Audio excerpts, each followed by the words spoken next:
Жас ұрпақ бойында білімге деген құштарлық, патриоттық, отанға деген махаббат, тәуелсіз Қазақстанның бүгіні мен болашағына жауапкершілікке баулу үшін Адал ұрпақ партиясының басшысын, Жас ұлан партиясының ұлан басшысын сайлау мақсатында 8 және 11 сыныптар арасында сайлау өткізілді. Сайлау нәтижесінде 11 Ә сынып оқушысы Асуханова Аян мектеп президенті болып сайланды.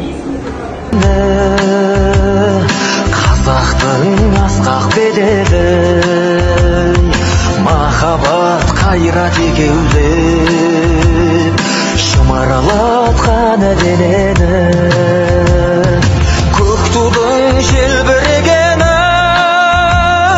жаныма қуат береді. Таласқа түссе жан мен ту,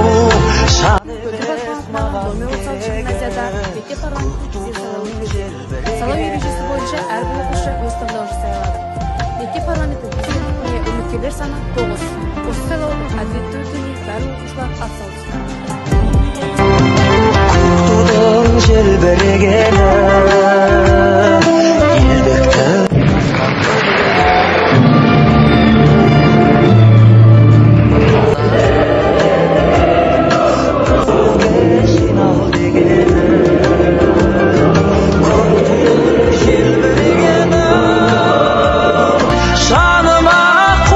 Мен Асылханова Аян гимназия оқушылар ұйымының президенті сайлана отырып, өз отанымыз Қазақстан Республикасының патриоты болуға, гимназия ережелерін бұлжытпай орындауға, және оны өз достарына талап етуге салтанатты түрде ант етемін.